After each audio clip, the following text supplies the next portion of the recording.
Nah, Indonesia kini semakin maju bos. Kemajuan teknologi pun semakin nampak merata. Tak cuma terpusat di wilayah tengah atau Jawa, namun kini wilayah-wilayah timur Indonesia pun tak kalah sangar. Seperti berita baru-baru ini dikutip dari beberapa sumber berita berikut, diketahui bahwa wilayah timur Indonesia di Nusa Tenggara Barat kini telah berhasil memproduksi bahan bakar ramah lingkungan berupa solar yang berasal dari pengolahan sampah plastik. Mereka kini telah mempunyai mesin pengolah sampah plastik dengan sistem pirolisis. Dan jenis ini baru satu-satunya di dunia dan dioperasikan di NTB, Indonesia. Tak main-main, pengolahan ini pun bukan kelas kaleng-kaleng bos, tetapi sudah berskala pabrik yang mampu menghasilkan sebanyak 600 liter solar per hari hasil dari pengolahan sampah. Pabrik pengolahan solar sampah plastik ini pun dikembangkan di Science and Technology Industrial Park atau STI Park Lombok. Dikatakan bahwa hasil dari pengolahan sampah plastik ini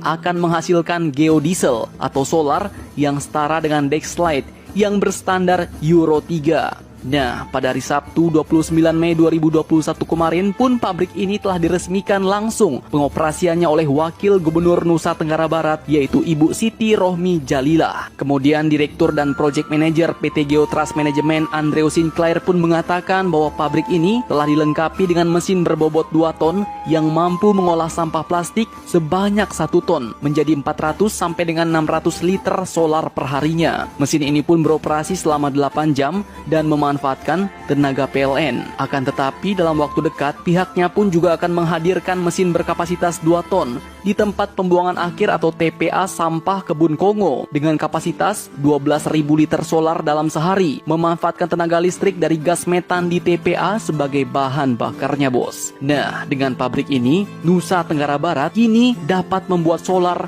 hanya dengan menggunakan bahan baku dasar dari semua plastik seperti kantong kresek, plastik bungkusan permen dan jajan, styrofoam, sandal bekas, dan semua bahan berjenis karet. Sedangkan jenis plastik PET yaitu polyethylene terephthalate dan PVC atau polyvinyl chloride seperti botol air mineral, pipa atau selang tidak dapat dimasukkan ke dalam mesin. Nah, dengan menggunakan teknologi proses pirolisis, maka dari plastik tersebut akan menghasilkan cairan dan gas. Nah, untuk prosesnya dikatakan dengan menggunakan teknologi proses pirolisis, maka dari sampah plastik tersebut pun akan menghasilkan cairan dan gas. Kemudian cairan ini akan diproses lagi untuk memisahkan air dan minyak berupa solar.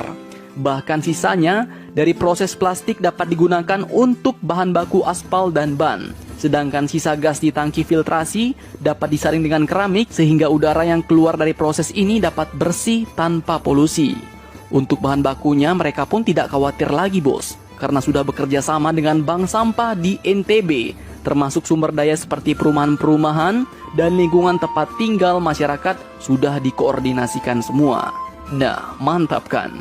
Jadi bagaimana menurut kalian? Semoga Indonesia bisa semakin maju berkembang pesat terus ya.